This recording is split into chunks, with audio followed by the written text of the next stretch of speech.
Hey guys, Neil here, back at my father-in-law's house. Got a lot of updates. This video is mainly going to be about using the root ripper that I built. You can check that out. There'll be a link up there in the description. But going to be using the root ripper on my new excavator to take down 2 trees, and then we're also going to bury a downspout drain for his pole barn that was kind of going along with the lean-to series I did for adding a lean-to on a pole barn. So lots to cover in this video. Real quick, I'll do a sneak preview of some of the big changes I've had here with equipment. I've got a new excavator, a new skid steer, a new trailer, and I also put a flatbed on my truck. So let's take a quick look. 2015 Kubota KX040, about a 9,200 pound machine. Used it on a couple jobs now. It's awesome. New trailer. It's a PJ, 22 foot, still bumper pole, 10-inch I-beam. And it has 2 10,000 pound axles, so this trailer has a gross vehicle weight of 20,000 pounds, which is what I needed to be able to haul this new machine with my new skid steer, which my new skid steer is the new ASV RT40. And then on top of that, I took the bed off my truck and I put a flatbed on it. So I'm really liking that. We've got a 110 gallon diesel fuel tank on this side. Nice big open area to store stuff and throw buckets in without worrying about denting the bed. And this toolbox is usually in the cab, but my wife was riding with me today. And then this toolbox here, which is really awesome too, has storage back there, and everything and more fit in here than what was in my old black toolbox. And not to mention, I can get to everything without having to climb in the bed. That is like a game changer. And then I've got all that storage in between them, which is great too. So really happy with the flatbed setup. Really happy so far with my new trailer. Really happy so far with my new excavator, and the RT40 skid steer is getting some maintenance done on it, so I haven't not ran it yet. I just picked it up from Michigan. So anyway, there's a quick update. Let's get to the trees. We've got 2 trees here that he wants to take down. They're both kind of leaning towards this lean-to. This one here, that one there. This one's probably a 12-inch diameter at the base. That one looks to be about 16-inch.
is don't use your curl or boom to break a root. Use your bucket curl. Don't use your stick or boom, you know.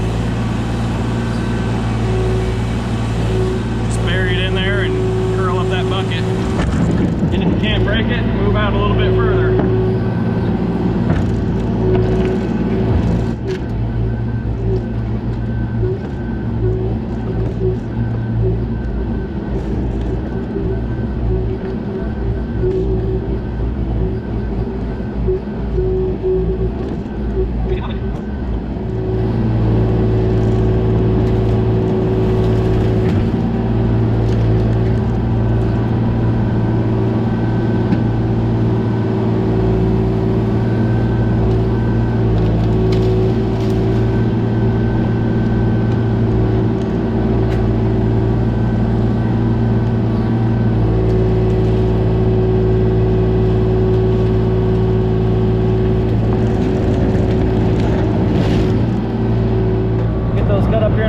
He's got one more over here that's a real bad leaner towards the building.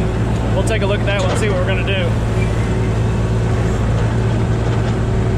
But man, my favorite thing about this new machine is the clock. I never knew how awesome it was to have a clock on the machine. You know what time it is, you know how long it took you to do something, you know when it's time to leave. And then my second favorite thing, which is probably the best thing, is these new foot pedals. My old KX040 and KX161 had little tiny pedals. These pedals, I mean, I don't know if you can see how big they are, but they're way bigger, and I can drive hands-free, no problem, which is a huge improvement.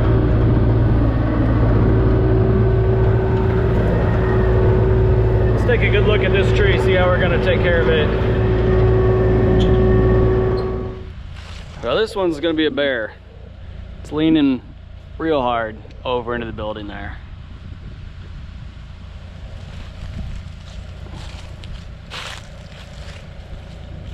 Real hard. I think we're going to strap it up here and run a strap back that way. Try to cut a notch in it and yank it over this way. See how it goes.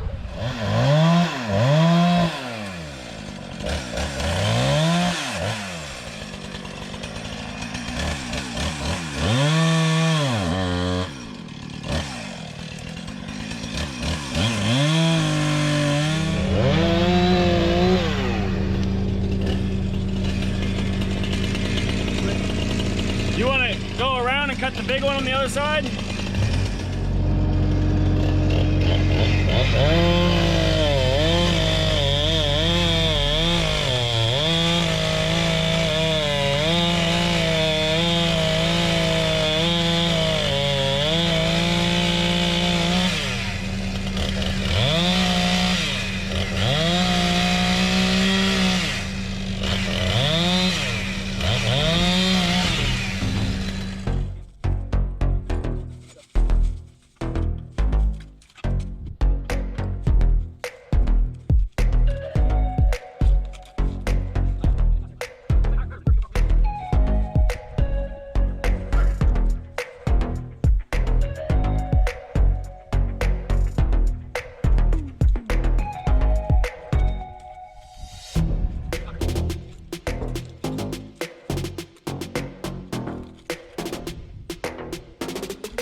All right, that's looking pretty good.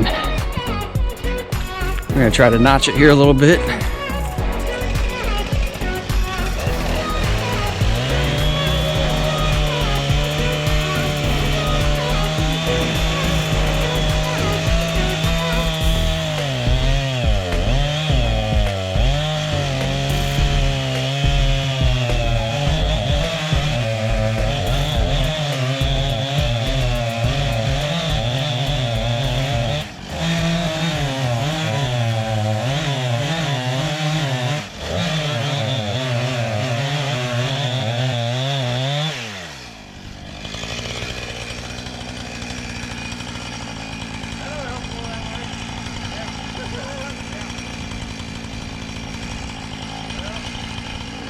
a big old notch in the front of this. Hopefully it goes. You know, you go cut a little bit high that notch, like right about up in here and kind of go towards it, I guess. Yeah.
Tree here we're getting ripping out.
Here we go. We're going to try to get this stump in that 1025R. Let's see if she'll handle it.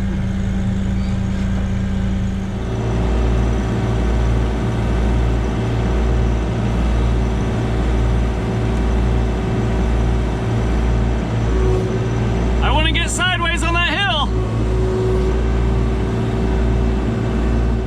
Well, little deer 1025 going to handle it, which I don't know, it's pretty heavy.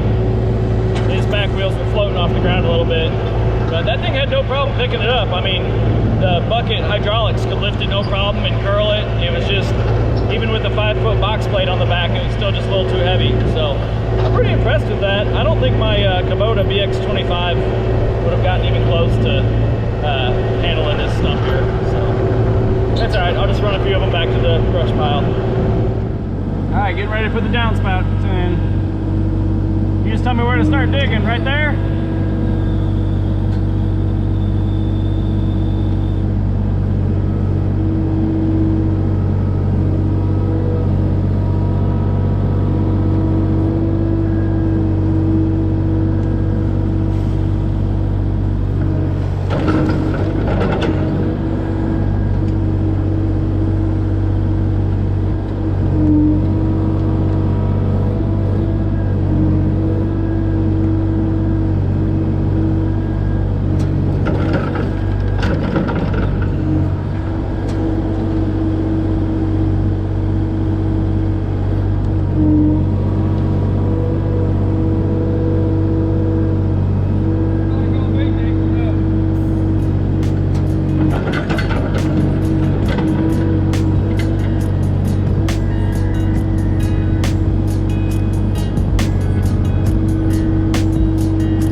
here's the trench we got dug. He's gonna dig it out with a shovel up there to put a Y on it to connect the downspout from the other side of the building, and then also connect this downspout. And then we've got it trenched all the way down through here, and then it daylights out down the hill right there. We'll be able to run out the rest of the way. But the main reason we want to do that is so he can drive into the lean-to from this way rather than having these pipes run across right here. So that was the main reason of doing it. And then while we were digging, we decided just to take it all the way out and daylight it down there to keep this area dry and make it nicer to run through. Got these two trees down that were leaning towards the building, so now you can drive a truck through here as well. And the big tree that was right here that was leaning towards the building is gone as well. So it's gonna do it for this part of the job. He's gonna deal with all the wood later, get it all cut up. I got the brush cutter on the Mini, and we're gonna go do some brush cutting.